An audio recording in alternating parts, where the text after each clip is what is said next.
Hey there, everyone. You're listening to the Sorcerer Weekly podcast. It's February 18th, 2017. In today's episode, we're going to be talking about the new information we got about the Dragon Cry movie, the 2 chapters that came out this week, as well as character pairings and our opinions on some of them, since Valentine's Day did just pass. I'm joined, as always, by Shadow. Yo. And Soma. Hey, guys. So, as I mentioned, we're going to talk about the movie. We have a lot of new information. We got some new character designs. New characters were introduced. A teaser image of Natsu being fucking insane, as well as the release date. So, Soma, what are your initial thoughts on the character designs and the new characters? So, my initial thoughts on the character designs are, I was just saying this before we started, they seem kind of restyled for the big screen. And to me, they seem to be kind of like in between their styles from the first and second anime series. So, if people have watched both of the fairy tale animes, you'll know that there's a big kind of difference in the animation style. And some of the character designs are a bit different as well, especially for Team Nazi. And they seem to have kind of drawn inspiration from both. You see that Wendy looks around the same, but Urza in particular and Grey look quite different. Carla as well. I mean, first of all, Carla's design in the poster is a spoiler for anybody who hasn't watched the anime, but anybody who isn't reading the manga. So that's first of all. So I won't say too much about it, but it is quite... it's a little different than what we're perhaps used to. It looks slightly more mature.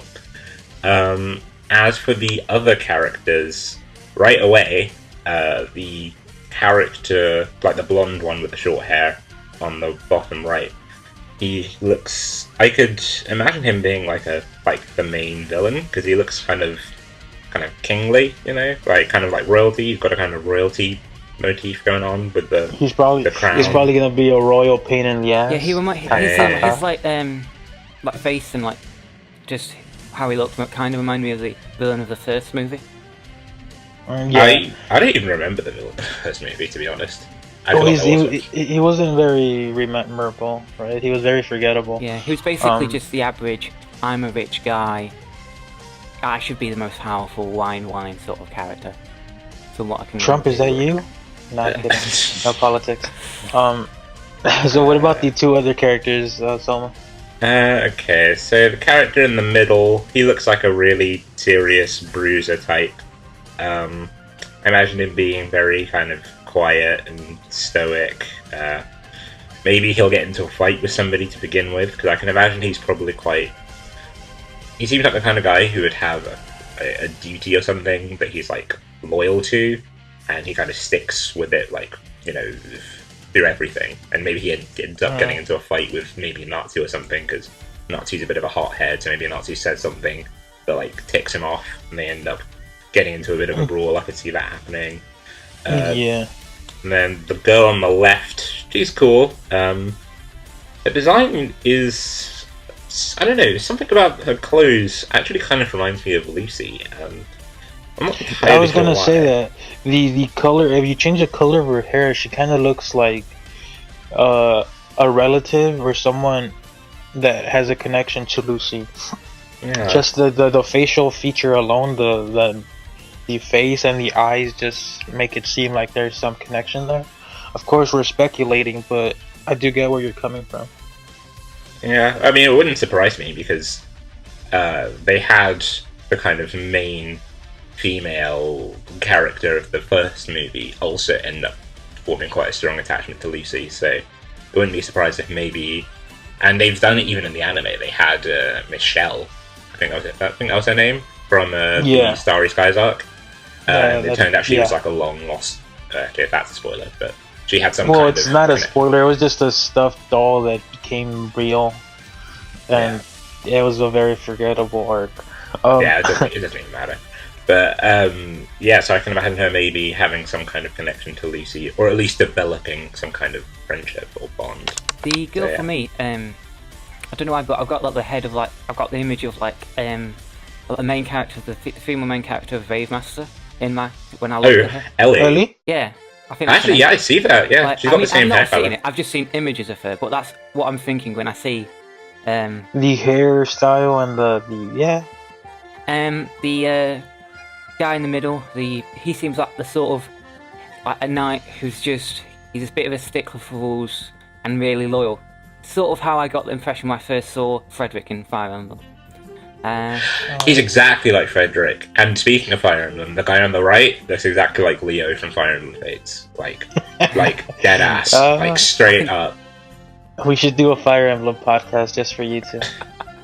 I'll be on We that. could get Mish in it and Doc and all that.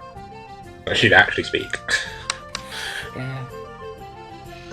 So, what do you think of the character designs for Team Natsu? So, the Shadow. Natsu's outfit reminds me of Ling Yao's in Fullmetal Alchemist Brotherhood. It's got that Zareth vibe, doesn't it? With the scarf, the way it's positioned around his chest. Yeah,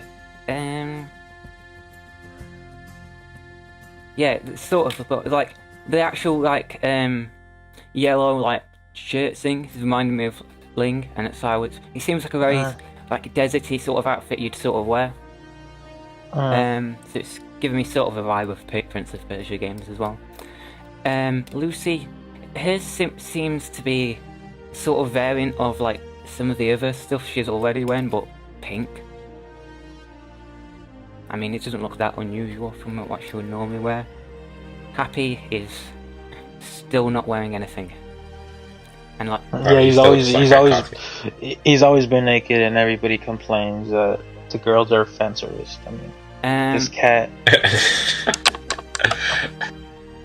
Urza, like she's got that the old one hat part of her one eye covered, which she had in the first series for a while, I think. I can't remember. She rocked it. She rocked it like permanently in the second Grey series. sort of reminds me of they're just like the generic sort of like skateboard dude when you just think of the things with like the baggy sort of camo. No, I'm not sure what to describe this trailer. No, I get what you're saying. Yeah, like cargo shorts. Yeah, and then with the vest thing he's wearing, just like it's just giving off that vibe. Wendy. Yeah, Wendy and Carla. Wendy's outfit reminds me of the Magic Council, Magic Police outfit sort of thing. Oh, I know what you mean. Yeah, it's just kind of like a more casual version of that, but without like the pants. It's that sort of like style. I get it. The white and blue, yeah. What about Carla? Carla, without saying too much, she seems to be in like a similar outfit she's been in some of the manga.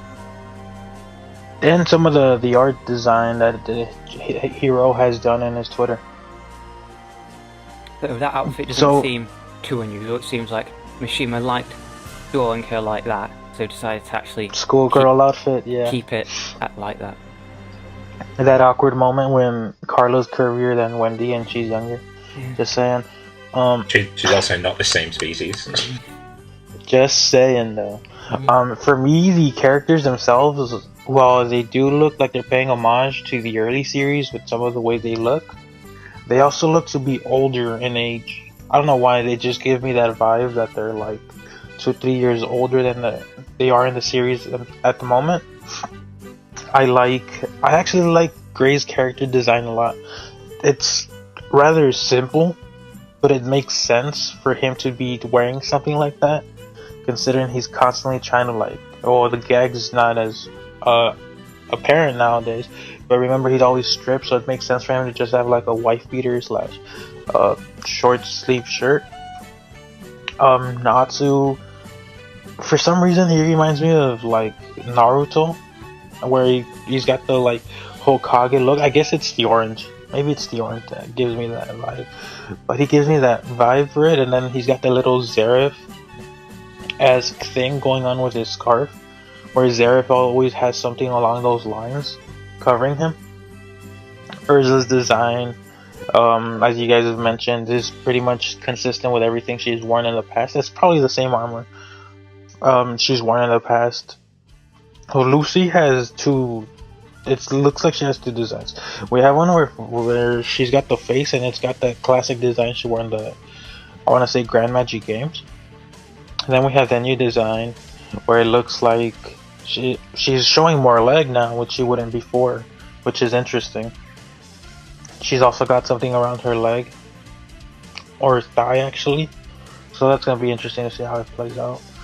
The new characters, I do agree that it looks like a combination of Ellie and Lucy, but then again, Lucy was kind of inspired off of Ellie. If you look at the early art for Fairy Tail, it looks very much like Brave Master, so Natsu and Haru look the same. Ellie and Lucy look the same, so I get where that's coming from. She also seems to have a staff of some sort in the smaller picture behind her, so it's gonna be interesting to see how that plays out. Now the middle guy, he has that same death stare we were talking about last week with the character of August when we were talking about voice actors. He has that very serious look, like he's not gonna he doesn't want anybody messing with him. So that was interesting for me, because the first thing that caught my attention was the eyes and how it looked like August, right? And then the last guy, he just looks like a generic douchebag who's gonna get fucked up pretty bad. And then we cannot forget the fucking very bottom picture where Lucy is hugging Natsu. I can't believe you fuckers missed that. I mean, I knew you were gonna go in on it, so I was like, whatever. I'll leave that one to that shit right there looks beautiful. See, this looks like an actual character pairing moment, as opposed to in the last movie where it just looked like he was just comforting her for the sake of comforting her. Where this looks more like, oh, it's an actual tender, endearing moment. So I want to see how that's gonna play out in the movie. Hopefully, it's good. Other things to what happened, Shadow? What did you want to say? Like, you know, the guy who looks like a king. It's just popped in my mind that I think he might have this purely from what he looks like, that I think he might have a similar personality to the villain in Sword Art Online who tried to rape. Oh, the tentacle guy. No, the guy. Yeah, Aston or whatever. Yeah. Why are you thinking that, bro? I get where you're coming from with that little weird ass fucking smile he got. Well, come on, man. Why you gotta do? It's like 9 in the morning and you're talking about this shit. I don't know how to follow that up.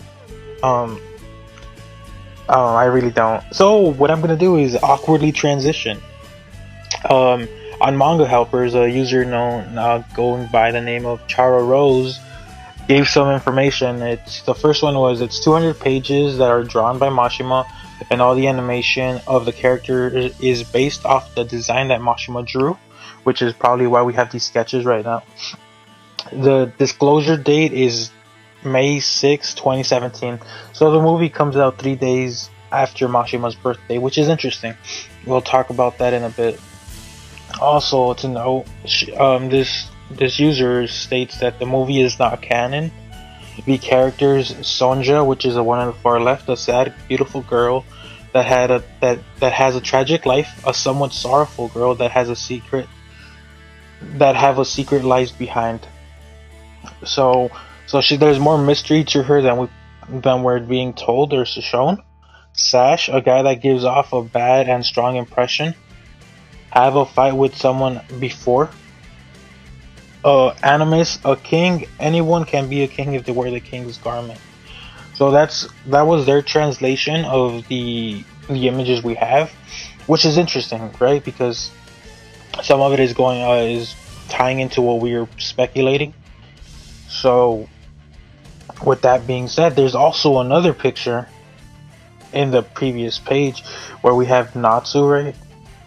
And he's got like that half dragon, half human look. and that shit looks fucking sick. I know I'm swearing a lot, and I apologize to all the listeners, but this shit looks amazing. Because if you see, like, his shirt, half of it is black, and so is like, and his pants, his cargo pants or sweats, half of it is like dark black, and the other is a normal color. Even his scarf, if you notice, is black as well.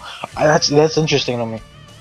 And a user on the Discord, Nix, if I'm not mistaken, said that the translation for that page is, this power, is it hope or is it destruction? Now that right there, going off of what we just saw with his character, and that phrase makes it interesting. Maybe what if in the movie Natsu turns evil? What do you guys think? That would be an interesting turn for the movie to go in. I wouldn't see him going evil in the sense of him becoming a bad person. Maybe he could get taken over by some like evil force, and that kind of possesses him and makes him do evil things. I could see that potentially happening.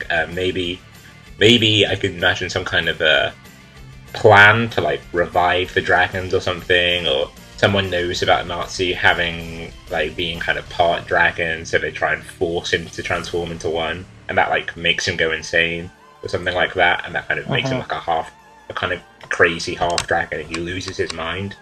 I can imagine maybe something like that. In that case, that would kind of fit with the tagline of it being like a power of hope or despair. So maybe the kind of idea would be, if maybe Nazi can control the power, then he can bring hope, and if he can't, then like he's going to destroy everything. That's despair. What do you guys think of the character design? Because this is the second time we have a Natsu half dragon, half human. The first time was in the Dragonizer page that we had a year ago. It's pretty. I think it's going to be like. I think there's the fact that we're only seeing like it in a very darkened way, and we don't really have any detail on like the actual dragonized parts of the body. To me, suggests there's an air of mystery that will be important for the movie. And that's why we don't really have any detail on like the actual pattern of like the scales. It's basically just an outline, but that's black. Well, we even have a dragon horn, or what we could assume is a dragon horn next to on his head. Just interesting to me, because the color itself kind of looks like a darker shade of Ignew's color, right? And then it's interesting that the scarf is black. Like, why would it be black?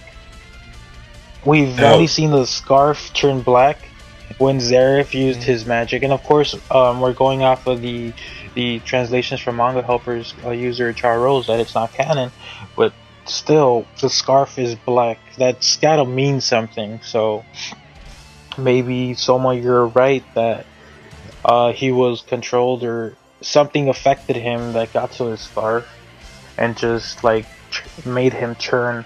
It's gonna be freaking interesting.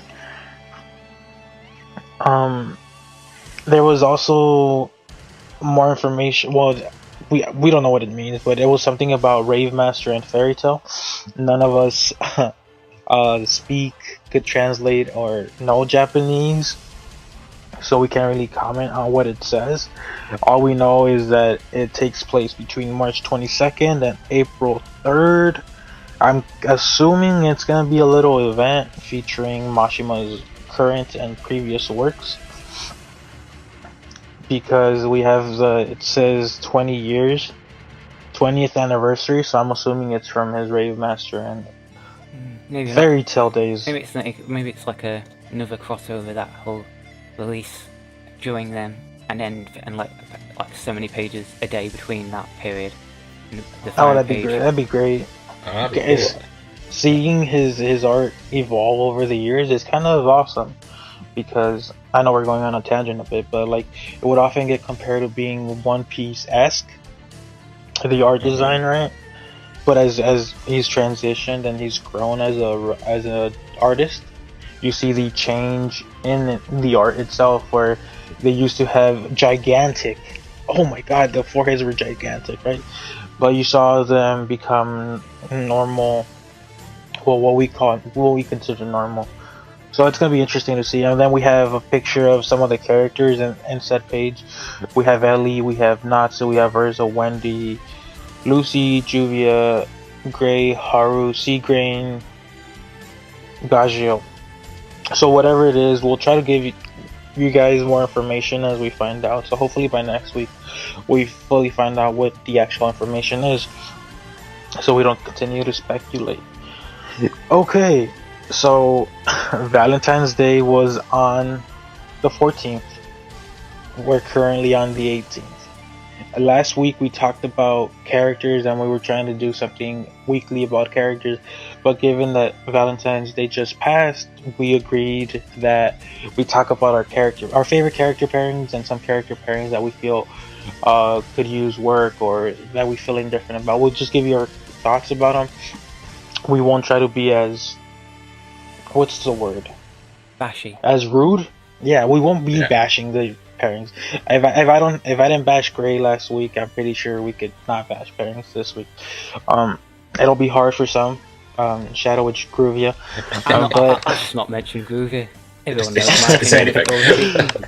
I mean, but we'll do our best. So Shadow, since you love Groovia and all things Groovia, I'll let you go first. Talk about any pairing you want. And I'll talk about two pairings. I'll talk about like why I don't ship Jizz and why I think it could have been written better, and then I'll talk about a couple like ships that I actually like. And then before you start, me and Soma will chime in occasionally just to ask questions. I'm pretty sure some of the questions we ask are things on users' minds that are listening, so we do apologize if we interrupt ahead of time. So go ahead and start. Jizz, I feel like I would ship Jizz if it was done in a better way. I feel like the fact that as a child, loved her. I'm fine with her falling in love with Jalal as a child. I mean, she was like 10 or whatever. That's still weird, but it's fantasy. You can. It's a classic anime thing. Yeah, you can love at a young age. I'm fine with. What I have a problem with is that she was treated awfully after the whole event of him being manipulated by Ulti, but she didn't know that until years later. I think that she should have lost that interest in him over the years between Fairy Tail and the Tower of Heaven arc, and then to be fair, and then before you continue, we do see that she notices a sudden change in his personality at a young age. Because when she's talking to him, I'm not a fan of Jerza, so before people say, "Oh, you're just a Jerza fan," I'm not. We see that she notices his behavior change and how he becomes more aggressive. I want to say, I don't know if aggressive is the right word, but we see him completely change in personality as opposed to what she knew when he was being sweet and kind and giving her that last name of Scarlet. When he did get controlled, well, of course she didn't know he was controlled because she saw that change, so that's potentially why she probably still loved him, because she was like, well, this isn't the Jalal I know. I mean, but I just think over let's say 8 odd years or whatever it is, between the Tower of Heaven arc and when she left the Tower of Heaven, or the fact that he weighed all her friends, and which were basically her family when she left. When she left the Tower of Heaven, to the death that she ever told somebody, the fact that she knew what he was doing in rebuilding the Tower of Heaven using her friends as slaves, the fact that he was basically just taunting her whenever as Seagrain at times. I think over that period of time, she would have just lost that interest in that. But I would have been fine that if after she revealed that Ulti manipulated him. And once she had forgiven him after a while, that Jalal started doing the crime sorcier thing, and more and more over time, the more stuff he did as crime sorcier, the more she forgave him. And once, at a certain point near the end of the manga, she'd forgiven him to the point forgive it to the point where she remembered the love she had as a child to him, and then the ship became canon. I would have shipped it if it was more like that. So I have a question. So your overall, I don't want to say complaint, but your overall criticism is that there was no consequence for Jalal being a dick, for lack of a better word, towards Urza, and Urza just forgiving him immediately. Yeah, like people forgive too easily in Fairy Tail. That's one of the reasons I like Kagura so much, is that she doesn't forgive people so easily. But she as a child, she probably should have just not been as much in love with the person who's been a dick to you for the past 10 years, or whatever it was. Alright, and Soma, I know you're I don't want to say you're a prominent Jersey shipper, but you do have admiration for the ship, I'm sorry. So what are your thoughts on that?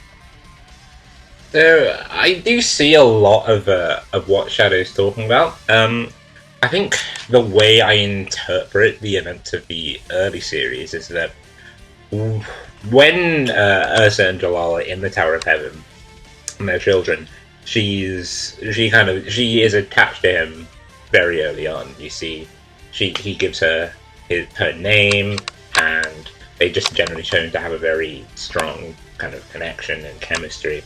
You could argue that she is legitimately in love with him at this point. And I think this, as Spidey said, when Jalal is taken over and he starts being a lot more aggressive and a lot more rude, I think one of the things Urza says is, "What's wrong with you?" I think she appreciates that that's not really Jalal. At this point, I'm kind of headcanoning a little bit. I'm kind of putting my tinfoil hat on. But I feel like on some level she kind of knew that something was up with Jalal. I don't think she necessarily knew he was possessed, but I think on some level she probably kind of figured that there's something a bit wrong with him, because the difference between Jalal as he was and the person that he was when she left, like the person who kind of cast her away and pushed her away, they're night and day. So correct me if I'm wrong, but okay, we have Jerza lose her eye because she was like, I don't want to say beaten, but she was probably beaten, right, by those guards, and that's when Jalal steps up, and then that's when they take him away. So that like as you said, that change right away is rather too quick. It's so abrupt that it kind of, I feel like that would have tipped her off that there was something wrong, because nobody changes from wanting to save your life and kind of putting their life on the line for yours just because they're so attached to you, to all of a sudden not caring about you without there being something being up. So I can kind of forgive that. Perhaps it's a little fudged depending on how you view it, but I can like forgive that. As far as the rest, as kind of from that moment on, I suspect that, to me, the way I interpreted it, it wasn't necessarily that Urza was kind of still aching for, or kind of seeking out Jalal over those 10 years, so much as it was kind of, I feel like it was kind of fallow. So her feelings were just kind of sitting there, just kind of simmering. I feel like she just kind of ignored the whole thing. She was just kind of trying to block it out of her mind entirely. And the way that I think she looked towards Jalal was not necessarily immediate forgiveness, but just kind of trepidation. I feel like there was a lot of mixed feelings when she kind of reunites with him, the real Jalal, in the Tower of Heaven. On the one hand, she really doesn't trust him because he's doing all these bad things, even though there's definitely something up with him, he's still doing all these horrible things. He's been taunting her with sea grain for years, so, there's something obviously not right, and she's feeling that she has to fight him. But on the other hand, there's still that boy who was so kind to her, that boy who gave her name, who was her light while she was in the Tower of Heaven. So, like I say, there's a lot of kind of mixed feelings there. That's why, again, I wouldn't necessarily kind of be so critical of the fact that Urza, AK, like, forgives Jalal when she does, because I don't think she really properly kind of begins to open herself up to him and like really kind of let him in until the Horatio Seyus arc, when he's had his memory loss and he's clearly not evil anymore. Because you remember that moment at the end of the arc, right before he gets taken away, where they talk and they kind of start to figure things out. I think that was the moment where she really started to fall in love with him again. And it kind of goes from there. It just builds and builds and builds, and you see them coordinate in arcs later. You see them in the Grand Magic Games, and there's clearly something there.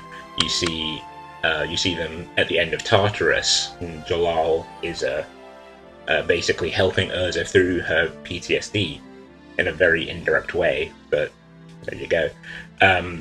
So I feel like with all the kind of the history that they have and the tragedy that's kind of befallen them, I can understand the degree of forgiveness that Urza has towards Jalal, because in a way he almost is a symbol of her life, her past. So it's kind of hard to kind of cast that out so easily. All right, that was long. So it was. As Shadow, any quick response to that? I still feel like they moved too fast in like the early segments for me to think. All right. That. Yeah. I mean, I understand, like, yeah, you should be sad that people are taking Jalal away, but I don't really see why you had to cry about it so massively. I mean, that just, again, is what I've been talking. Wait, when you say cry, do you mean when they were taking Jalal away from, as in, like, at the end of the Horatio Seyus arc? Yeah. Like. Yeah, I mean, again, that's the kind of idea that I'm kind of trying to push out, is that Jalal is kind of like a symbol of her past, and like when she sees him, she still remembers that kind boy who was so, kind and caring towards her, who made, her childhood just about bearable. So having something like that ripped away from you, especially when they were just kind of beginning to connect again, I could see why that would hurt. Yeah. Was Rob killed by Jalal? No. No, he was killed by the guards protecting Urza. Okay. He basically, I was about to say. He basically stood in front of Urza when, like... Yeah, when she was like, gonna demonize. I'm just thinking of Doom now, so they probably weren't demonized, but... No, I get what you mean. And then we have the parallel with Simon doing the same thing in Tower of Heaven. So because I was trying to connect that. Okay. So Shadow gave his criticism of Jerza. Soma, do you want to give a criticism or gush over a character pairing? And if so, which one? Okay, let me think about it a little bit. I honestly think I don't want to touch Gruvia, because I've already spoken at length a few seconds ago, so don't want to waste too much of everybody's time. But it's not a waste of you properly give your opinion, as long as, like we said in the beginning, as long as we're not just bashing the pairing and we're being critical, that's fine. Alright. I'll just give a very, very quick opinion on it. The way I feel about Grievous is that I kind of see what Hero was kind of going for, but I feel like almost kind of similar to what Shadow was talking about with it moving too quickly. I feel like there wasn't enough groundwork laid, especially at the beginning, because Juvia literally falls in love with Grey like the second she sees him. Like I find it hard to kind of differentiate. Love at first sight, bro. Love at first sight. So cliche. And then I get love at first sight, but it's like, I feel like there's not much difference between the way that Juvia felt towards Grey when they first met and the way that she feels towards him now. I feel like there hasn't been a huge, in terms of feeling, there hasn't been a huge kind of a kind of development. There hasn't been much of a journey. Yeah. Now, It's now I like, have to defend. Now I have to defend Gruvia. God, why you do this to me so much? Okay, so I'm sorry for interrupting, but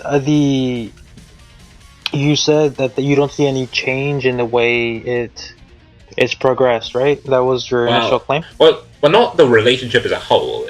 When I say it, I mean more specific. I'm really talking specifically more about Juvia because I Juvia. feel like So she you felt. I feel like it's just been okay? too quick. Like it went 0 to 100 just too quickly for me. Okay, so God, oh my God, and people say I hate Juvia and you people. Um, so I kind of disagree there because in the early series, right, we see how superficial the love Juvia has for Gray is, which I'm not disputing because we see how generic and how superficial it is. She just falls in love with him and then she does all this shit for him, but doesn't really know him as a person, right? But as the series progresses, and we get a bit of it in the Tenro Island arc. We get some of it in the Grand Magic Games, and we get some of it even in Tartarus, where we see her connect with him more on a personal level, right? As opposed to just being super generic in Tenro Island when she's willing to sacrifice her life because she sees that Meredy wants to kill Gray because Altir or whatever the subplot was. We see how she's kind of become invested in him as a person rather than him just because of his looks. In the Grand Magic Games, when she is with him and they're fighting Leon and Sharia, right? We see how they're kind of interconnected, and in order to be able to do the unison raid, which they did, you have to be connected in some capacity, right? Whether it be spiritually or mentally. And then in Tartaros, you see how heartbroken she is when she realizes that the only way to defeat Keys is by killing Silver, who is Gray's father. So you see that struggle she has. Ultimately, she does it, of course, but we see the remorse and the depressed look she has after she does it, and we see how she follows him to the burial site Gray made for his father, right? So I wouldn't say that the entire love that Juvia has had has been consistent. I feel like it's grown. Again, I'm not the biggest Gruvia shipper, as we all know, but you do see some of the growth as opposed to it just being the standard. Oh well, I like him because of his looks, which again I do agree happened early on, but as the series progressed and they began communicating and interacting more, you see how she cares for him on a more personal level than just the physical. I see. I actually agree with you largely in terms of their development and the fact that she cares for him very personally on a deep level. I think my problem is the fact that I feel like a lot of the things that you talked about her doing, like the way that she fought for a Nintendo, the way that she fights with him in the Grand Magic Games, the struggle that she goes through in Tartarus. I feel like a lot of that stuff is stuff that she would have done very early if it had come up. I think my problem is the fact that I feel like all that feeling, the way that she feels towards Gray, I feel like she got that really quickly because I don't know how to explain this in a way that kind of makes sense. You see that as the series goes on, you get examples of the depth of caring that Juvia has towards Gray. You get to see it, it's demonstrated. But I feel like she had that right from the get-go, and that's my issue. Is I feel like all of that came to her much too quickly. I feel like Gray is a lot more natural in the sense that when they first meet, he's like, who is this chick? What's wrong with this girl? But he's like kind of nice to her anyway because I don't know, she's cute or whatever. But like as time goes on, he's generally doing nicer things to her for her. He's fighting for her. He's saving her. He's got her on the mind. He still rejects her in the Grand Magic Games arc, which annoys me. But he's generally warming up to her. And I feel like with Juvia, it's always like again, I feel like she went 0 to 100 really, really fast. And So it's just been kind of great catching up. So in this case, you're more, the criticism is more on how Mashima wrote and wasn't able to define the extent she had, the extent of the love she had for him early on, which is kind of hard for you to distinguish between. Oh, how do I know if she wouldn't have done this early on, or if she would have? Yeah. So okay, Shadow, without getting too bashy or bashy at all, what are your thoughts on that? Do you feel like Mashima kind of dropped the ball in the way he developed them, or do you just not like the pairing?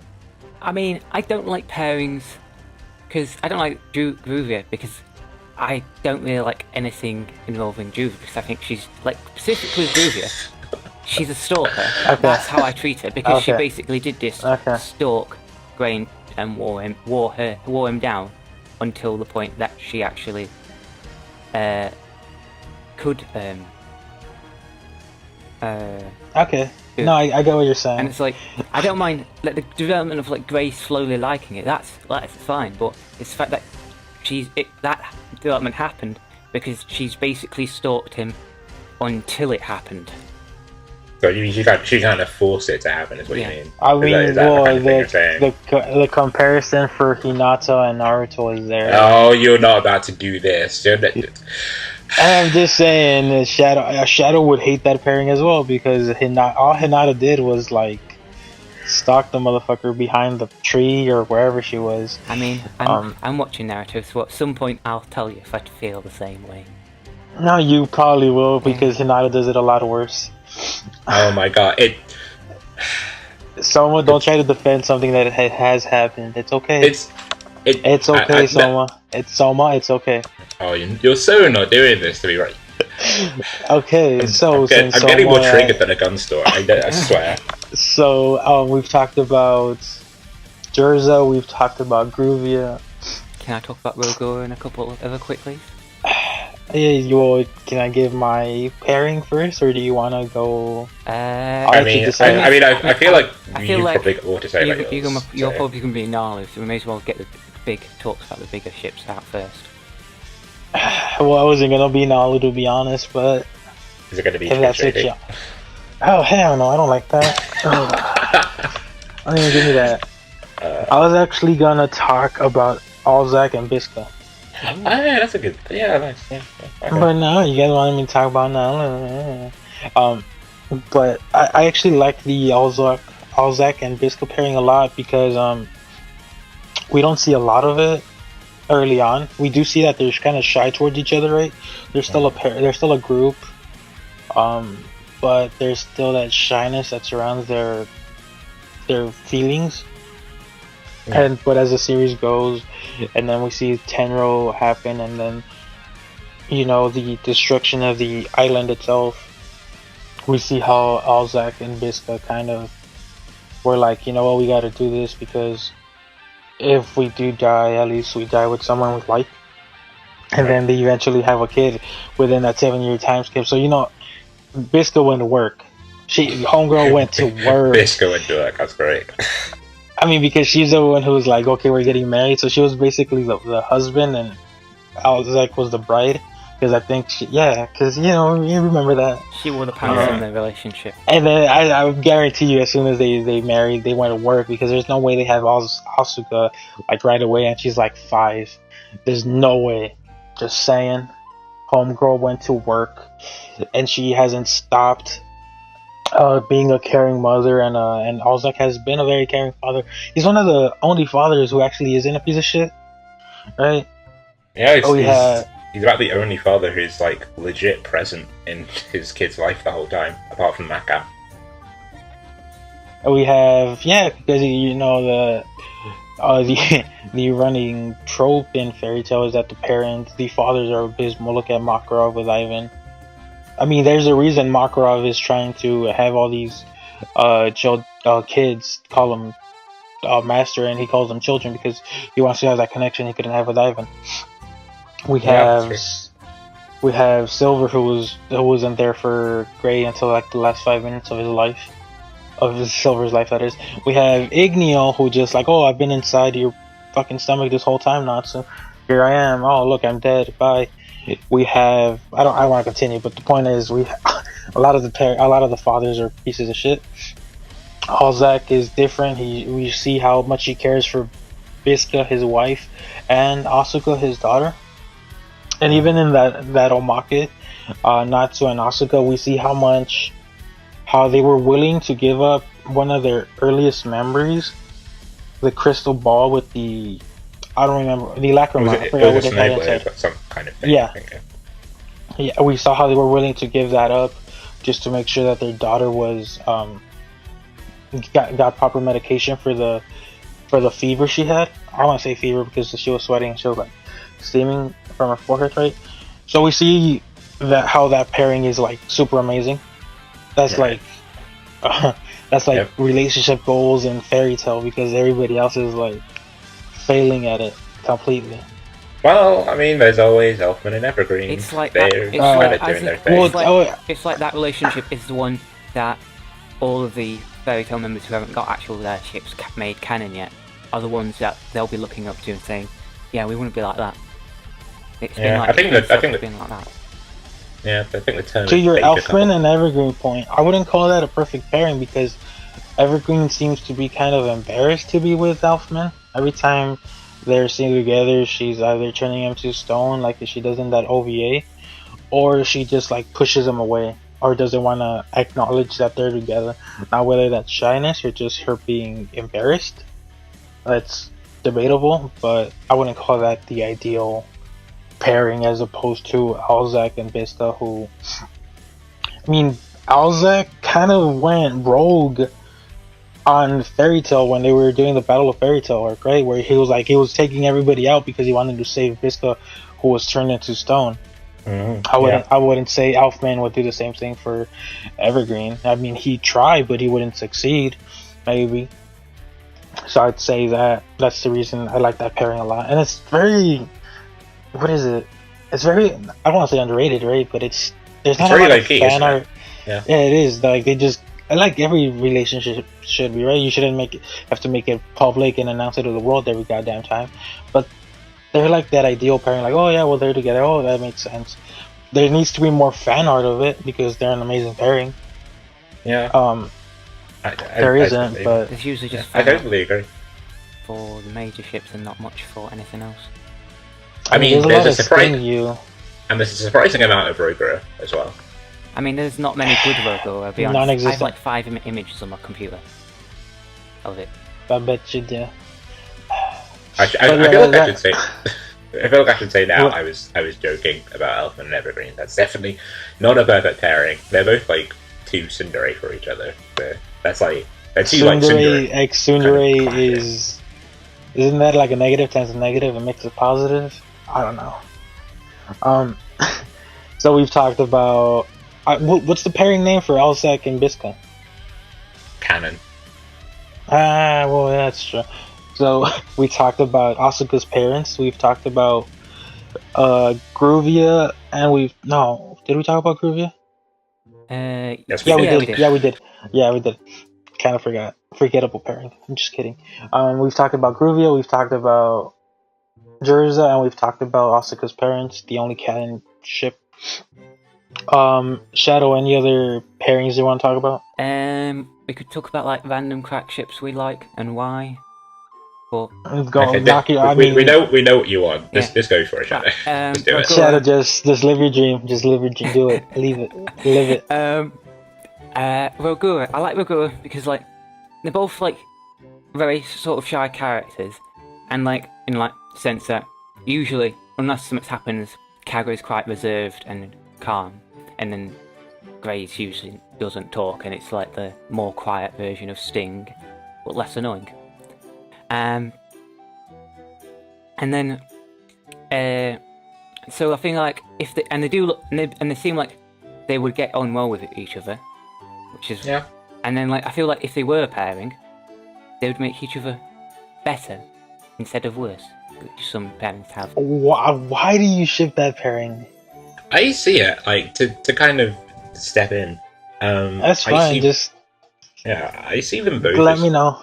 Yeah, I see them both as quite dark and quite introspective kind of characters, but at the same time quite gallant.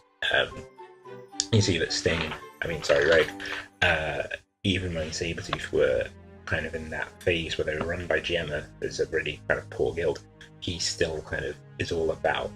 He still kind of questions it. He's like, this isn't really how a guild should be.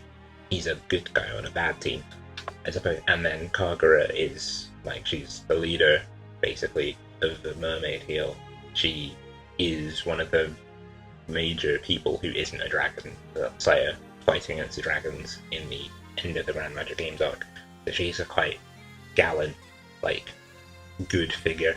And I feel like their personalities would mesh in the sense that I think they're both quite low-key kinds of characters. I think they both appreciate they both have darkness about them that I think the other one could kind of connect with, and I think they could relate to each other quite well, because Kagura has an issue with vengeance and kind of a grudge against Jalal, and just a kind of grudge general, and then Rogue has an issue with his shadow, and that kind of causes him to go berserk, or did anyway. And I think that's something they could kind of again connect and relate over. And if nothing else, they both have a healthy appreciation of Roche, as you see in one of the remarques. Yes. Okay, so besides Shadow, it seems very apparent. So I'm gonna let you ship that as well. I do, so much that I'm writing a fanfic about it. You wanna shamelessly plug it? I do. So it's called A Shadow Blade Pierces the Heart. It's on its 4th chapter at the moment. You can find it on fanfiction.net under my writer tag, which is Soma's Corner. Check it out. Read and review. Is this like the second time we've plugged it? Yes. Shamelessly plugging it, because why not? Okay, now I have a question for both of you, since I don't ship this pairing. The only pairing I ship is Nala. We all know this. Mm-hmm. Oh, what got you to ship this pairing? Was it just their personalities? Or was it like, well, I don't want to say interaction because I don't think they've had any. But what was it that like got you guys invested in this pairing itself? For me, it was kind of... I was on fanfiction.net myself one night, and I was just going through, just reading whatever. And I think I looked up a story. I just wanted to look up a story about Kagura, because I was like, I don't really see much of Kagura in the story, but she's a cool person. She's a cool character. Let me see what people are writing about her. And I came across this one story, and I still remember what it's called. It's called The Night After, and I just really enjoyed it. It's about Rogue and Kagura. Kind of the setting is that it's set right after the Grand Magic Games arc, and there's like a party going on, and there's like clubbing and everything. It's a little bit out of character because the fairy tale characters wouldn't go to a nightclub. It doesn't actually exist in the story, but they go to a nightclub, and the next day Kagura wakes up and she's found herself in Rogue's room by accident, but nothing happened. So they end up spending the whole day just relaxing in Rogue's room together, and they just talk about and watch TV and eat and stuff. And it's just the chemistry that's shown between them is actually really natural. It's surprisingly good. So do you have the name of this fanfiction for the listeners? Yeah, it's called The Night After. The Night After. Do you have the author? I do not. While you check on that, is it The Morning After? Yeah, that's what I meant. Sorry. That is I was. This sounds familiar. I have it as my favourites on my favourite fanfic account. Yeah, Shadow, is that the same reason? Is that the same reason you like the pairing? No, I directly searched for a girl fanfic, and this was the only decent one I could find. It is by Wishing for a Typewriter. No. I'm talking about the reason you shipped the pairing. No, it's just that I said the name just so people know the actual fanfic we're talking about.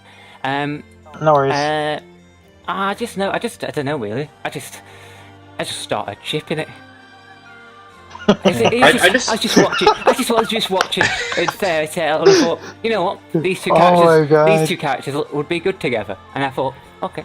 and it just happened. This is amazing. That's crazy. This is amazing. That's great. It just happened. Usually a bit more than I do. Oh I my have God. actual reasons. I mean, honestly, I honestly don't know my reasons. It just happened. As I was watching Fairy Tale, and it just thought, and the idea popped in my head, and I thought, yeah, the stars aligned. And it was just, and the idea, Wow. and then I thought more about it and thought, you know what? Yeah, I do actually. They do actually. Would seem like they'd be good together. I feel So what we learned is that the hardcore shipper just ships it for the sake of it. No, I know. Like, it just popped in my head when I was watching Fairy Tale. That's why. That's what I meant by the sake of it. And then I thought more about it after finishing watching that episode. And then for the reasons that I said previously, I like the shipping. It popped into my head. This is oh my god. This is great. I feel weird. Someone gave this eloquent. Actually, really thought about it. And someone really, gave this beautiful speech. He was like, "Oh my god, I read this fanfiction. The chemistry was great. This and that." Shadow was like, "You know what? I just like these two characters. I ship them. That's it." And he thought about it. That's amazing. Oh my god, that's amazing. Oh my god. I mean, I don't know how we're gonna top that. I don't know how we're gonna top this. It was just a spontaneous thought that I had about Fairy Tale while watching it. Most of them are gobshite thoughts. You know what? I feel like we should just stop talking about the pairings because we're not gonna top that. We're not gonna top this entire thing. Oh my god, that's great. We'll continue the pairings next week. We're gonna focus on Nalu and Gajevi since we didn't focus on it this week. But we can't top Shadow just liking the pairing because you know what, they look like a good match. No, we just can't top that. So I don't like it just because it's a good match. That's how it started. No, but that exactly. And then I thought harder about it and actually had the reasons that I said earlier. No, that's the Shadow is fine. Don't worry, man. We just can't top that regardless because your initial reason was they look like a good pairing. We just can't top that. We really can't. So what we're gonna do is we're gonna talk about the chapters now. Yeah. Chapters 522 and 523, which are titled respectively. Let's find out. 522 is Gray's trump card, and 523 is Will Fate Burn. Will Fate Burn and Gray's trump card. So, contrary to the title name, Gray is in fact not a Trump supporter. Just thought y'all should know that. Okay, so from this point forward, it is spoilers only, or manga spoilers. So if you haven't read the manga, feel free to pause the video and then listen to us. I will start because y'all had your fun and y'all went first in the other ones, and it was fantastic. But I really wanted to just start because I really loved these two chapters. These are great oriented chapters, by the way, in case y'all don't know. So I just wanted to say that because you know how I have and I keep bringing this up, I have the little perception that I hate Gray. But these two chapters were fantastic. When I saw the spoilers, I want to get this out. When I saw the spoilers and I saw Gray was using iced shell, I was like, oh my! I was raging. Like, you have no idea how angry I got. So mad that I had like a headache. I was like, oh my god, are you kidding me? Again. Then the chapter 522 came out, and we see Gray. We see Gray written well. Like last week, I was complaining. And I'll call it a complaint. My complaint was that Mashima clearly doesn't know what to do with Gray. So what does Mashima do? I guess he heard it before we released it on YouTube, because these two chapters, Gray is written fantastic. He's using his brains. He's trying to figure out and learn Zaref's motives. Motives, might I add, that some of the Spriggan don't even know. So that was interesting. Right, and then Gray's like, I know I can't defeat you, but I will do everything I can to defeat you. Natsu is my friend, regardless if he's End, if he's Ankh-Shalom, if he's the Shamhammer, whatever he is, he's my friend. He's always been my friend. I thought that line right there was beautiful. I was like, oh, fucking finally, Gray's getting proper writing. Fantastic. Then I know I'm jumping around a bit, but it's because this chapter was like so amazing. We also find out that Zareth knows a lot about Fairy Tale. He knows about Urza. He knows about Wendy. He knows about Gajil. He knows about Happy. He knows about Lucy. And this is from Yonko's translation, or the translations provided in his website. But it says, Lucy Harphelia, the descendant of my friend Anna, a cheerful, positive person who's had a great impact on Natsu's upbringing. This fucker Zareth ships Nalu too. Calling it right now. He's looking out for his little bro. I'm calling that shit right now. He ships Nalu. I thought that was amazing. Then in chapter 523, I don't know if it was 523, when we have Kana also help fight August. I thought that was interesting. Right? That was 522. Yeah. I don't think anybody predicted that Kana would join her father. No, I think most people are expecting like Jalal and Loxus to help. A super powerhouse, right? Yeah. So I thought that was, and I thought that was interesting. I was like, oh shit. So those are my quick thoughts on 522. I know I jumped all over the place. I do apologize, but this chapter was freaking amazing. Mm-hmm. Now for 523, we have, what I loved was that as Gray is about to use the iced shell, or lost iced shell, which would erase his existence, his memory, and all that, we have Yeah. Right? We have her appear towards him and telling him, like, don't throw away your life. Don't throw it away. And then a few pages later, you have Natsu stop Gray, which is kind of like a throwback to Galuna Island when he does the same thing. Yeah. And then you just see Natsu, you just see him break down like, Gray, we're friends, aren't we? So why would you do that? I was like, oh shit, the freaking feels. And then I don't think I've ever seen Natsu that angry, right? Where he's like, let me get the correct page. So he's saying he's gonna end this, don't do it, stop it, next, and stop thinking about, when Natsu tells him stop thinking about dying, and then when Natsu tells their fate, something like that, I'll burn it to ashes. That's like, we've seen Natsu pissed, but his entire body's like turning into flames, like, goddamn, it's sort of reminiscent, but on a much lesser degree, of what was happening when he was in the more end form, with his entire body just emitting fire. I like we even have Gray like looking like, oh shit, and yeah, it'll definitely be fine. It's Natsu after all. I just thought that was amazing, and then we have Zareth take off his coat, and he's like, "Let's go, bro. Let's go. You're gonna catch these hands right now."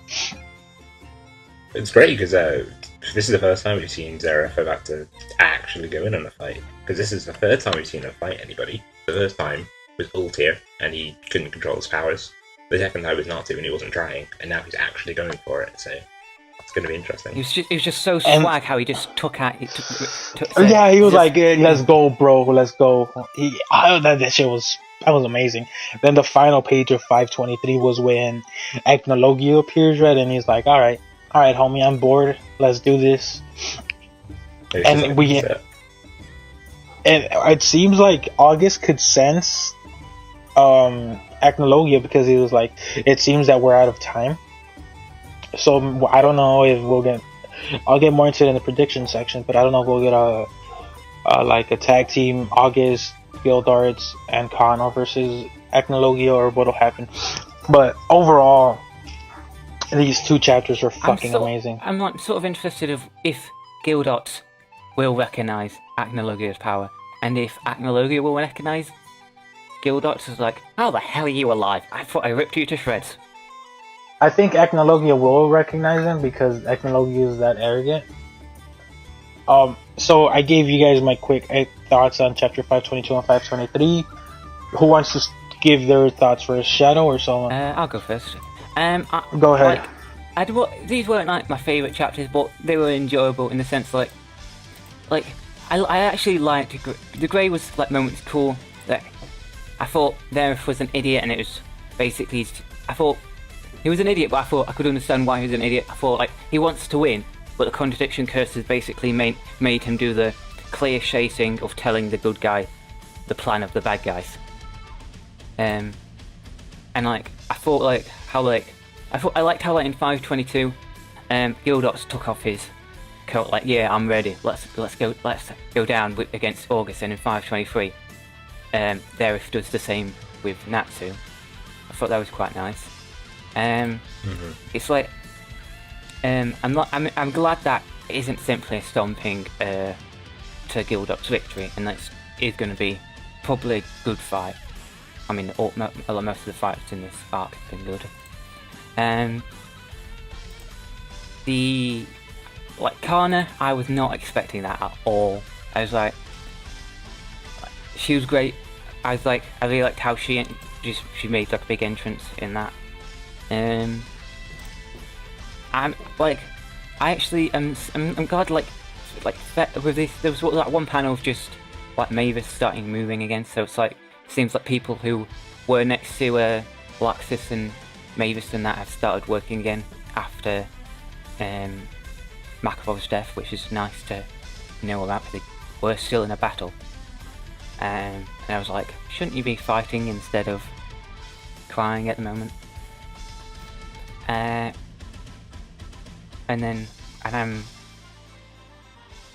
just like they're becoming more likable in the fact for mainly 522 arc, because like he seems to be a better villain than he had been for the entirety of the series prior to the chapter. The 523 chapter, I quite enjoyed that one as well, because like it was basically that my favourite moment of 523 was the bit, because I thought that's such a nice flashback, and plus I like the character so flashbacks are always nice. It's quite like reminiscent of like all of like Galoon Island, the entire I think is like there were flashbacks to then. It was basically just a big reminiscence of like Gray's character development from like being awful and being on his own back to all the way through him having a family. Like they did like a one chapter in a different sense of like nostalgia feel for the Grey fans of his entire development through the entire series, of being on his own and ready to kill himself, to remembering, oh yeah, I've got great friends like Natsu. Yeah. What about you, Soma? What are your thoughts? Right, so I remember last week I wasn't such a big fan of the chapter, but this week I think the chapters were fantastic. I think they were really, really good. I honestly don't have like any real complaints. I think the way that Grey is handled was done pretty excellently, because I was expecting it to be pretty, I don't want to say poor, but I wasn't expecting a huge amount out of this. I was expecting maybe Grey to do something underwhelming and then Natsu to come in, but that's not what happened at all. The way that Grey interacts with Zeref at the beginning of 522, he feels like a hero. Like the way that, I don't know, it's hard to explain, but the way that he's talking to Zeref and kind of how defiant he is, he feels he has like he has that confidence, right? Exactly. Which we haven't. I'm sorry to interrupt. We haven't seen him have that confidence he seems to have in both chapters 522 and 523, which is really refreshing, because like you said, he's got that confidence that makes him feel like a hero. Like, you know, maybe he won't win, but you're pulling for him to win. Exactly. Whereas this is the first time in a bit where he's about to fight and I'm actually like, okay, go for it, Grey. Whereas like the last time I saw him fight, I was like, why is this happening? This is silly. So I can actually, I'm on his side this time, and I like that. Shadow, you were right with with Zeref kind of telling Grey's whole plan is kind of a bit silly, but you know, Bond villain cliche-ness, whatever. So that was fine. The plan itself is quite, I'm still not entirely sure what Zeref's complete goal is. He wants to defeat Achnoluvia, he also wants unlimited power, but, and Grey even mentions this, the fact that Zeref's immortal, and has his own country. So like, even then, what does he really need it for?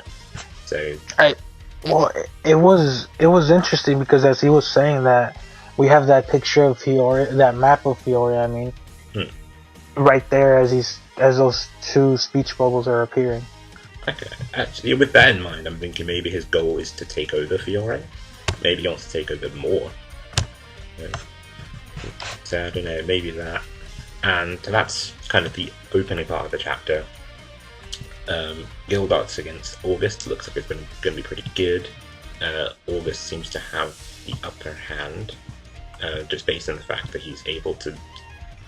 Okay, Gildarts blew him literally to smithereens. Like, he disintegrates him, and August just kind of rebinds himself. So that's pretty interesting. I'll just use that rewind magic. So that shows that the Gildart's magic is actually ineffective on August to an extent. So that's perhaps a bit worrying. See how that goes. I like how just talking about this thing. I've just reading the chapter, and there's like Gildart's basically says behind you to basically distract August while he hits him. Just such a cheeky thing to do. Does he? Yeah. It wasn't as effective as Gildart's wanted it to be, because as we saw, as soon as August returned to his form, he was like, "Oh, here, let me return this punch you threw at me, bro," and he sent him flying. Oh my god, Yeah, can't believe I fucking love this chapter. And yeah, so just to keep going very, really quickly, Kana coming in was, again, I was stunned. I am sure there's nobody who could have said they were going to predict that, like, because why would you? So, well, to be fair, and I'm gonna shamelessly plug myself because why not? I made a post a few months back talking about some of the core themes in the Albrecht arc, and one of them was family. And I talked about how potentially there's gonna be a Kana Gildart subplot, and as we saw with the Hisui and the King subplot. So I'm not saying I predicted it, but I did have like a general idea a few months back. Yeah, that they were going to have some kind of like connection or fight together. Mm-hmm. But the fact that it's August is very interesting because nobody because it's August. Like, motherfucker was on top of the cathedral saying, "Children of our Lord," or whatever the hell he said, right? Get ready for your reckoning or whatever. And I was like, god damn. And then we have Kana and Gildarts trying to fight him. I was like, oh snap. Like, I'm just wondering, like, on the one hand, it's really cool because, nobody saw this coming.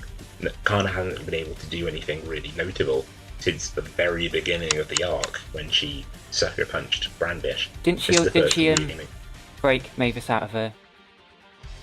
Yeah, she broke her out of her. Yeah, she did fairly better as well, actually. Okay, I take it back. She's done some cool things. I take that back. But we haven't seen her for a while. So on the one hand, that's cool. But on the other hand, I'm wondering, how is she going to hang? Like, how is she going to make herself not just kind of a liability? Because I can imagine, especially with that very creepy grin August has at the bottom of he had a creepy ass grin. So I could imagine maybe August is going to try and target Kana to kind of force Gildarts into a kind of weak position. Maybe take Kana hostage or something like that. Attack Kana just to kind of knock Gildarts off his balance, and then use that to kind of get in for the kill. So we'll see how that goes. But yeah, I thought the way that Gray, I haven't even gotten to like the really big part in the next chapter, chapter 523, with Natsu coming through. Coming clutch. Yeah, when I first read the spoilers about Gray using Lost Ice Shell, I was not as incensed as Spidey, but I was pretty disappointed because I thought all this build up over Gray's supposed trump card, and it's just a slightly better version of like a move he's tried to use twice already, and 3 times already, and failed at. Like, I was like, this doesn't do well for Gray, because he should know by this point that Ice Shell isn't the way to go, because he's already had the talk from like 3 different people. But the way it's done in the chapter Gray's reasoning is so solid this time because he's very introspective. At the end of chapter 522, you see Gray start saying some lines that I've been waiting to hear him say. He says Natsu is Natsu. Natsu is his friend. He acknowledges that. Goddamn right. Goddamn right. He says that in Tartar. I'm sorry, I'm interrupting, but he says that in Tartaros, right? Where Fairy Tail is his family, and then it took us I don't know how many freaking chapters. Well, it was at 500 when they had that fight, right? Oh no, he found that in. Point is, it's taken us a while for Gray to finally acknowledge that Natsu is Natsu. Even if he's Ant, even if he's a dragon, even if he's the Shamhammer, aka Anxelam, Natsu is Natsu. And that, my friend, that was beautiful. And I'll let you continue. To me, it shows that he's pushed past the kind of anger and vengeance that he had. Because he says himself, he wanted to blame somebody for the deaths of his parents and that someone was END. He wanted to blame whoever was closest. And with that in mind, I can look at his fight against END and be a bit more understanding. I still think it was stupid, but I can kind of feel it a little bit more. Because what we have here is Gray understanding kind of where he went wrong, and not only understanding where he went wrong, but also seeking to atone for it. And that's why he's casting Lost Ice Trail now, because that ties in with what he says later in chapter 523, where he even himself says there's no place for him in the guild anymore. By attacking Natsu and basically foregoing their friendship, he feels that he's kind of disqualified himself as a member of Fairy Tail because he's gone against the kind of Fairy Tail spirit of family and friendship. This fucking chapter fucking amazing, and I love reading it. Continue with your because I have a few questions for us, but I'll let you finish your thoughts. And I know I keep interrupting, but every time you're bringing up stuff that I remember, it's like goddamn right, Mashima finally did it right. He killed the chapter. I'm not even gonna lie, it was really good. And then what was I gonna say next? The moment, very nice, very touching. Great, it's just reiterating he can't give up the life that all his friends and she gave him. But Gray, he says, sorry, I've already made up my decision. And I guess in his mind, he's decided that the life that he has been given is best served saving the lives of everybody else, which is, it's noble. But in the grand scheme of things, Natsu does not agree, which you see on the next page. And he breaks down, and that's, first of all, it's very sad. There's a lot of emotion that comes from it. The one shot where you have all the fire coming out of the guild, the fire plus like the steam. First of all, looks amazing. Like, throwback to chapter 418 where he just engulfs Thomas. What is it? Yeah, Thomas Flower. Yeah. Oh, that was legit as fuck. Yeah. So first of all, it looks really cool, and second of all, you can almost take it as like this is being a bit lateral. You can take it as like a metaphor for Gray and Natsu, because you got the fire and then you got the ice, and they've mixed. So you can take it as a metaphor as them kind of reconciling after their earlier conflict. So I'm not sure if that's actually intentional, but that's kind of something that I thought. So yeah, past that, obviously you have Natsu crying. That was feelsy, and that turned into rage, which is like, I think this is probably the angriest we've ever seen Natsu. I think that's pretty fair to say. That's one of the angriest we've ever seen him. He was maybe that batshit to, crazy. Yeah, that and maybe when Future Lucy died. Future Lucy died, and then Demaria killing quote unquote Lucy. He's been angry and all that. He's been angry quite a few times, so it's probably quite hard to tell which is the angriest. He's got a temper. That he does. So, actually, one last thing. It actually reminded me, the panel where Natsu's saying fate, something like that, will burn to ashes, and he's all fire and everything. That also reminds me of the Grand Magic Games arc, Future Lucy, because he Future says, Lucy dying, yeah. he'll burn that destiny away. So that's he don't buy that bullshit of fate. That's what he's telling us. Basically. For like and I don't mind it. I really don't. Hopefully he doesn't go the Naruto route where he's like, oh, you were actually destined because you're a god. But you know what? Mashima's writing so far has been fucking amazing. These 2 chapters were great. What are your quick thoughts? Because you didn't give your quick thoughts on this. Urza, Wendy, and Acnologia. What do you think of that? Very interesting, just because they're gonna survive, obviously, because they're not gonna die. But I wonder how they're gonna survive. I mean, right now, the first thing I'm thinking of is Mest forming a direct line and saving Wendy, because he's very fond of doing that. But other than that, I can't really see how they're going to survive, because Gildarts is busy, everyone else is quite far away and banged up, so Urza's not going to fight Acnologia. It's not going to happen. Urza going to defeat him with one hand? I'm just kidding. I mean, as an Urza fan, even I would be like, what if that happened? So I have 2 questions, and I'm sorry I'm interrupting, Shadow. Kind of ties back to your point, Soma, about Gray and the Natsu fight, right? Do we think that's the reason Mashima made it so underwhelming? Perhaps. Because in the afterword, he mentions how he apologizes for the fight not essentially living up to the expectations, right? But this chapter, or these 2 chapters, right, help illustrate and show why it didn't live up to those fights. It ended in a stalemate. We saw Gray consumed more by emotion and anger than Natsu was, because Natsu's goal as the end was to defeat Zeref, and Gray's was to defeat End. So we think Mashima did that intentionally. And Shadow, you could also chime in. I would actually. I don't know if he did it intentionally, but I think it works. Whether he did or not, I think it actually works, because when you think about it, when Natsu and Gray fought each other, they weren't really fighting each other. Gray was fighting E&D. He was fighting, he was just looking for a reason to throw some ice around, really. And on Natsu's side, he just wanted to get to Zeref. Gray was just kind of in the way.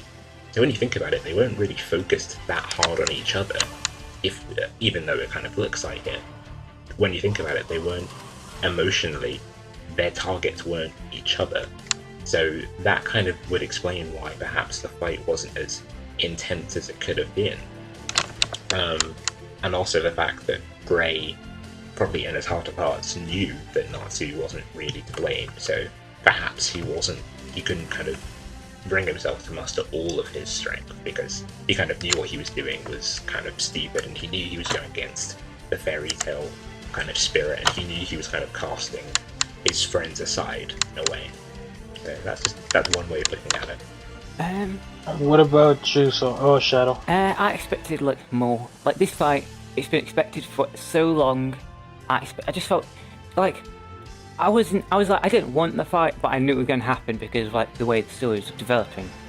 And then it wasn't like I expected the fight to be actually well written and have a good explanation to why, because it was never going to have that. It was just, I expected more from a fight between Gray and End. I expected more for what End was.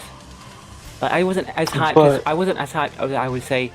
I try not to be hyped, but I wasn't excited and thinking End's going to be so powerful. They'll be able to one shot Acnologia. I just thought I just expected more for what End would look like. I just felt it wasn't as interesting as I expected the whole fight to develop as. Okay, hold on to that. So the fight itself was, like you said, lackluster, right? But do you think that was intentional, given what we find out these 2 chapters, or do you think it was just Mashima trying to save face?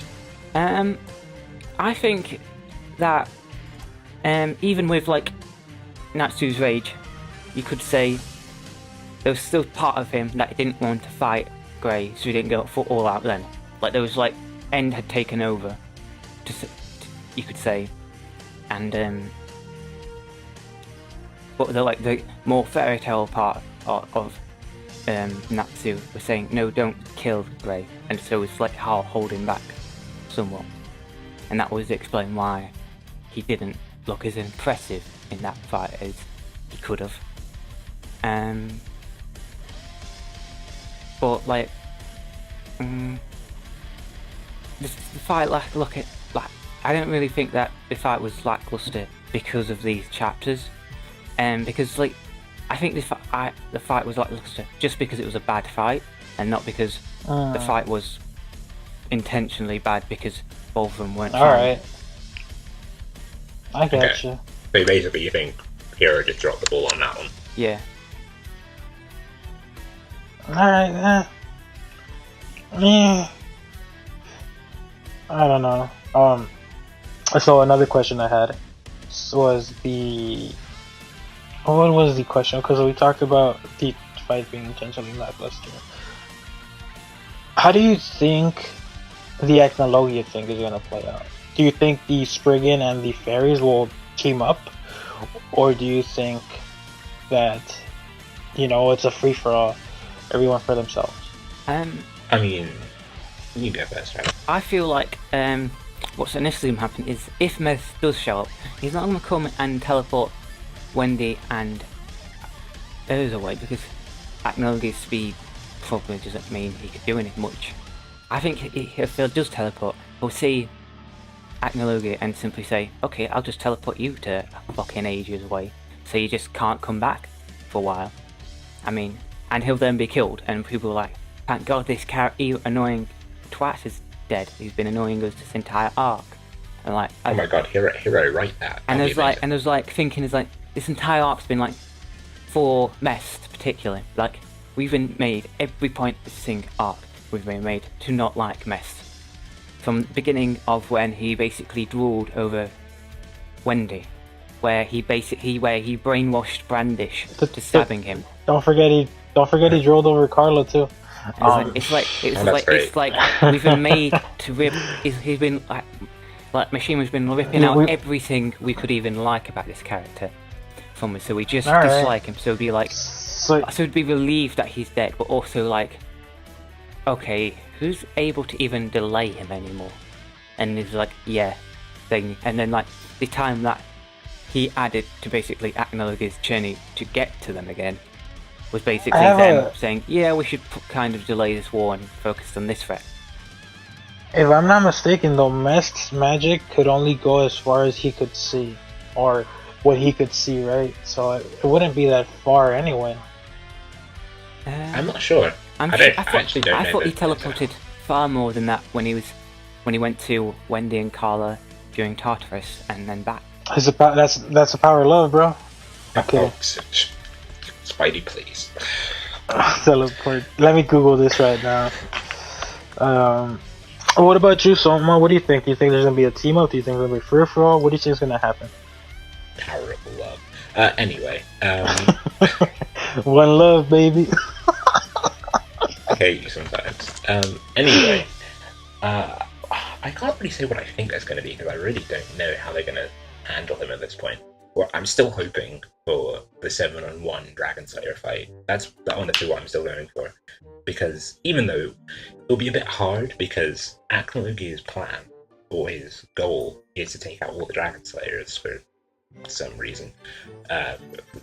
Actually, side note, I hope we find out exactly why he wants to do that, because as of right now, it's kind of a random goal.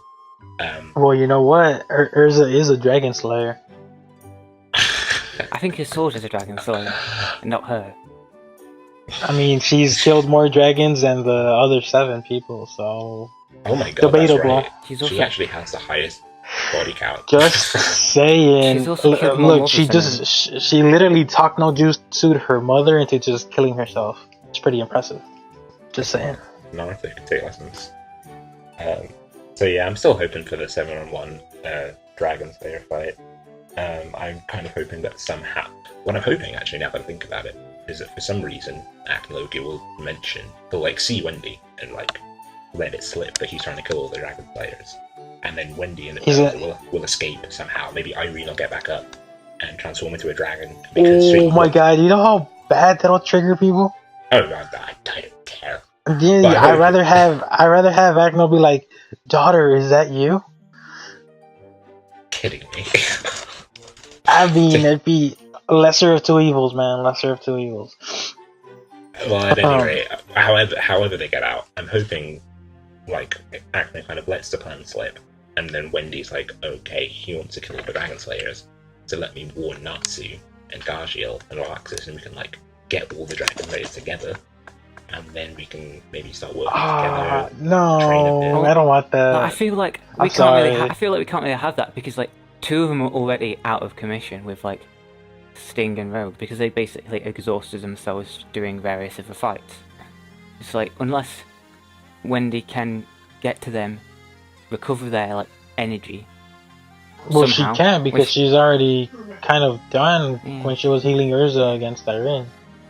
Like, honestly, I wasn't even thinking of it happening this arc. I was thinking of this being like a setup for a future fight, because I don't think Acme is going to get dealt with this arc. Dude, it's gonna be. Oh my god, this. See, look, because it's just funny to me because last week, for the most part, we were like down, right, and depressed. Oh, I know I was. I was like, oh my god, Gray's gonna try to fight Zareth. The fuck is he doing? And you guys were like, oh, we'll try to be optimistic, and I was like, optimistic with Mashimo writing Gray, please. And then we get these two chapters, and it's like, holy hell, Mashimo killed it, and now like. The speculation is a lot more fun because we see that Mashimo is capable of writing fantastic chapters. Oh yeah, because now it's not about trying to fix something that went wrong. Now we're just thinking about fun stuff as opposed to kind of trying to. It's just amazing, like holy shit. It's definitely going to be a next couple of interesting chapters, that's for sure.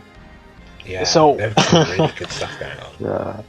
We've gone over an hour and a half, so I just want you guys to give me quick predictions of what you think is going to happen in the next chapter. That means no light novels, guys. It just means short predictions. I don't even really know this time, so you go first, Shadow. Okay, so Laxus joins in with Godox and Kana, and then they keep fighting. That fight doesn't end. Natsu versus Zareth. They're basically doing blows, and we actually learn more about magic. Doing blows, damn, bro. Are they druggies? And we learn more about Zareth's actual magic other than Ankh-Sem's curse, because other than that and fire magic, we don't really know, and like creation magic, we don't really know much about Zareth's magic. Acnologia, we get touched on by the fact that he basically says, but we see a bit more of him, and basically him talking to the thing. Are you that person I saw north? And he said, no, that's the person. He's got a sword in a chest and points, and so he learns about Iron Seth. Chapter ends. Basically something like that. What about you, Soma? Okay, so I guess what I have in mind is Natsu and Zareth fight, so they go in, and maybe not during this chapter, but as the fight goes on, maybe Gray and Lucy recover enough to the point that they're able to give Natsu a hand, some kind of assistance. So maybe Gray throws some Devil Slayer arrows, maybe Lucy, I don't know, Lucy cheers, I don't know. Wow! I'm gonna ignore that shot you took at Best Girl, bro. Maybe she uses a skydress that she still hasn't used, which is like Capricorn. The Capricorn? Yeah. There we go. Maybe. I mean, so Soma just saying she's gonna cheer. Why she gonna cheer, bro? Why she gotta cheer? Damn. I wasn't even trying to take a shot. I literally couldn't think of anything. It could have just. Oh, that's rude.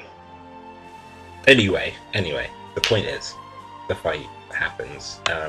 Then maybe a quick shot to Gildarts and Kana against August. You see Gildarts fighting. You see Kana like supporting him, using support spells and stuff like that. And then maybe you get another shot of August turning his attention to Kana, and like you see that maybe he's about to try and do something kind of underhanded, and the shot kind of moves away, and then. But I'm just trying to kind of cover all the plot points that are kind of raised this arc. I mean, chapters. And then we move on to Acnologia with Wendy and Urza. is he comes into the scene specifically talking about Irene, because he mentions the Black Magician. So he comes onto the scene and it seems like he doesn't actually realise that Irene's dead. So I imagine him kind of seeing Irene's body, being like, what happened? And then seeing Urza and kind of noticing the resemblance and being like, or like maybe they smell similar or something like that. And then being like, oh, are you Irene's? Are you her daughter? Are you related? And once he kind of realises that they are, he might be like, oh, since she had, maybe he might know that Irene had some dragon in her. So it might be like, okay, since she had some dragon in her, maybe you do too. And if you do, I'm going to kill you as well. And then at that point, you've got both Urza and Wendy in danger. And then maybe the chapter ends there. Damn. So for me, I think, what's the name of the next chapter? Let's figure it out. Black Future, right? Right. I think Zareth is going to try to kill Lucy. Because he mentions to Gray how he wants Natsu to be his angriest, right? What's going to piss off Natsu the most? Trying to kill Lucy. So Zareth tries that. Gray, like, not sacrifices himself, but he uses his magic to save Lucy. And then that's when Natsu like really loses his shit. He's like, first you try to make Gray kill himself, now you're trying to kill Lucy. Motherfucker, you done. You done. Like, so you just see Natsu you just see the guild hall just melt. Like, literally melt. And you just see Zareth smirking like a piece of shit. We also have, I also think we're gonna have some dialogue between Agnologia and Wendy, where he tells her, I know you're not from this time. And then she's gonna be like, what do you mean? I was born here. And then, you know, he's gonna give her the same kind of speech that Zareth gave Natsu in chapter 464 and chapter 465. And with Urza, he'd be like, so you killed your mother, because he'd figure it out because of the same scent, right? And they didn't dare. And then I just have that because I don't know how much more Hero could like fit into the chapter. I know I want him to talk about the August Kana thing, but August Kana and Gildart's thing, but I think it'd be too much for one chapter. And given the way he's written so far, I don't think he's gonna try to push it because he's done. Look, because in these two chapters, what he did was he focused on one character for the most part. He focused on Gray. So what I think he's gonna start doing, hopefully, is he's gonna start focusing on single characters. He's gonna have some exposition for things that be around him, but he's gonna focus on those characters and give you the development that you need for them, so you could feel some sort of connection to them. So I don't know how that'll happen, but it's gonna be amazing. Yeah. I mean, one idea I just had is you mentioned Zareth trying to kill Lucy and kind of just trying to make Natsu as angry as he possibly can. Maybe that could... Actually, this ties back into the chapter beforehand. I was just about to say maybe that would cause Natsu to go E&D again. And then at that point, Gray would be forced to fight him again because Gray, you know, in order to protect Lucy, because Natsu wouldn't really know what he was doing because he'd be going E&D again. Gray would have to fight Natsu again, except this time, to be fair, Natsu, he had the E&D form when he was fighting Gray initially. He did know, I don't want to say right and wrong, but he did know Gray, and he did know Fairy Tail, and he did know Zareth. So I don't think Natsu would attack people or things that weren't Zareth, because his end goal, no pun intended, was to defeat Zareth himself. Because if Gray had just moved out of the way, Natsu would have got to Zareth and just like tried to mess him up.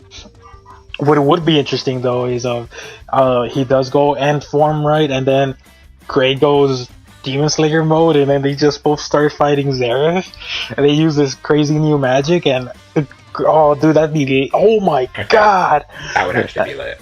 That'd be fucking amazing. I know I'm fucking swearing a lot, I don't give a shit right now, because that'd be fucking amazing. You just have both of them, and then they do full power, and they just attack Zareth, and Zareth be like, oh shit, I shouldn't have provoked Natsu. Oh shit, I shouldn't have tried to have this guy kill himself because I'm an idiot. Oof, that'd be great. They'd still have to worry about Agnologia, but you know what? We have Mavis's. We still have Mavis's secret plan too, which she hasn't really talked about.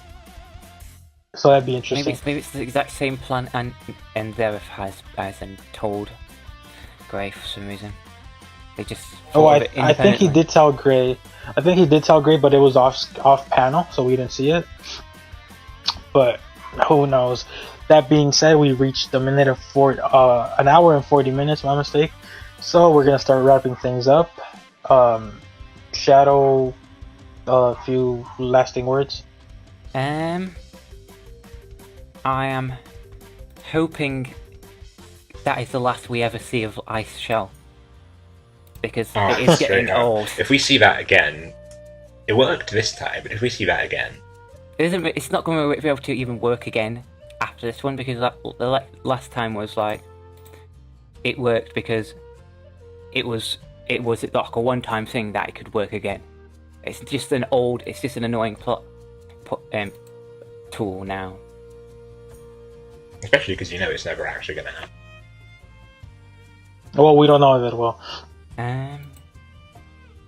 Okay. You have any recommendations this week for anime? Any episodes you watched? Anything? I've only watched Naruto this week.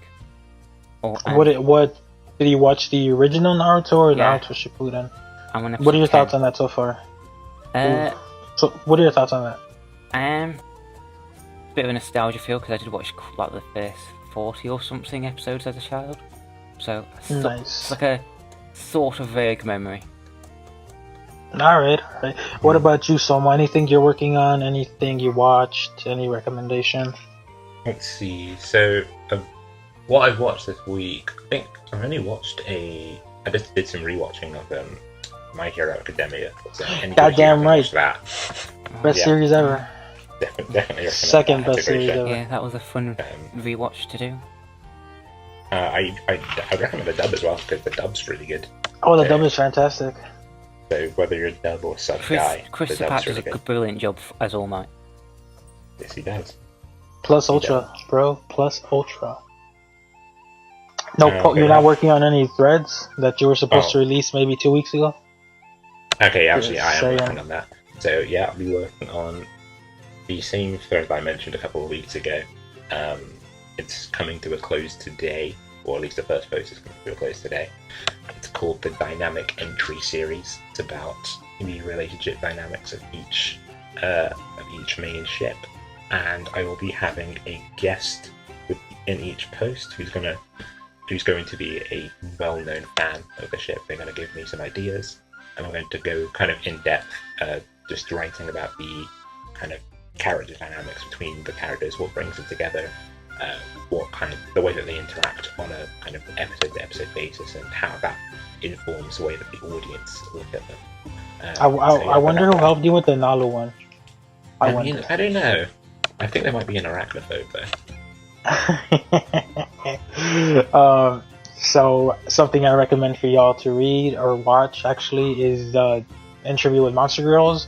As soon as we finish this podcast, I'm probably gonna watch it because the latest episode came out today. It features Succubus Sensei, which best girl. Also, as mentioned, My Hero Academia, both the sub and the dub are always fantastic. Season 2 comes out March 25th, or starts March 25th. I would recommend Yamada-kun for the manga and the anime, since the series is ending this Tuesday. But with that being said, that's all for today. You guys have been listening to the Sorcerer Weekly podcast. Adios. Bye.